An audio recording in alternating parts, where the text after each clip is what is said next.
எங்களின் அன்பான உறவுகளான உங்கள் எல்லோருக்கும் வணக்கம். நம் எல்லோருடைய உள்ளங்கைகளிலும் சர்க்கரை என்று எழுதி நக்கனா இனிக்காது. உண்மையான சர்க்கரையை நம் கைகளில் கொட்டி அதை சாப்பிடும் போதுதான் அது இனிக்கும். அதுபோல மரம் நடுவோம், மழை பெறுவோம். மரம் நடுவோம், மண்வளம் காப்போம்.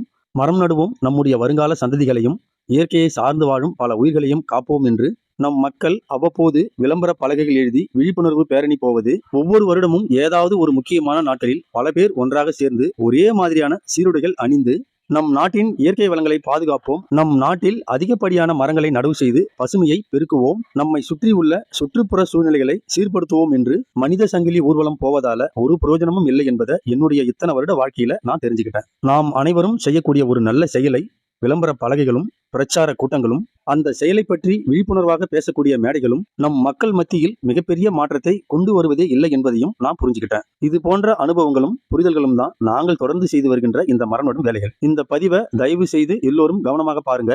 இந்த மரத்தோட நடவு முறை கடமை, கண்ணியம், கட்டுப்பாடு என்ற தலைப்புல சின்னதா ஒரு பதிவு இருக்கும். அதை கீழே பின் பண்ணியிருக்கேன், பார்த்து தெரிஞ்சுக்கோங்க. உங்க எல்லோருக்கும் நல்லாவே புரியும். இந்த மரத்து பேரு மஞ்சள் கொன்றை மரம்.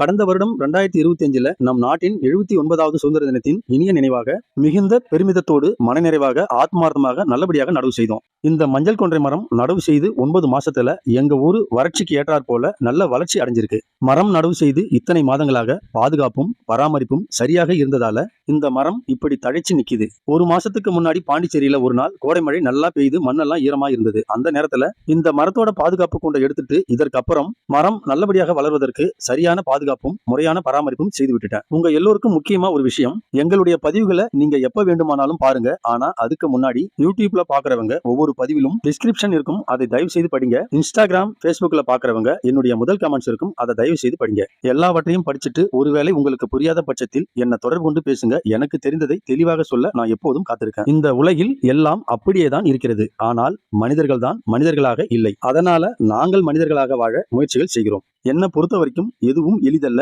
எல்லாமே சாத்தியம்தான். மீண்டும் அடுத்த பதிவுல இதே ரூட்ல வேற ஒரு இடத்துல வேற ஒரு மரத்தோட சந்திக்கலாம். தேங்க்யூ.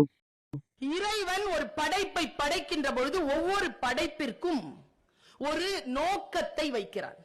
இறைவனுடைய விருப்பம் என்ன என்றால் அந்த நோக்கத்தை நிறைவேறிவிட்டு அவன் தன்னை வந்து சேர வேண்டும் என்று. நம்மில் பலர் அந்த நோக்கத்தை ஈடேற்றுவதே இல்லை, செத்து போகிறோம். ஆனால் யார் வெற்றி பெறுகிறார்கள் என்றால் இறைவன் நமக்கு தந்திருக்கக்கூடிய இலக்கை இளமையிலேயே யார் புரிந்து கொள்கிறார்களோ அவர்கள் தான் காலத்தை ஜெயித்து இறைவனுடைய இலக்கை அடைகிறார்கள். மனுஷனா பிறந்தவன் செத்ததுக்கு அப்புறமும் அவன் பேர் சொல்ற மாதிரி ஏதாவது செஞ்சுட்டு போகணும். அட்லீஸ்ட் ஒரு மரத்தையாவது நட்டுட்டு போகணும். 4 பேருக்கு நிழலை கொடுக்கும்.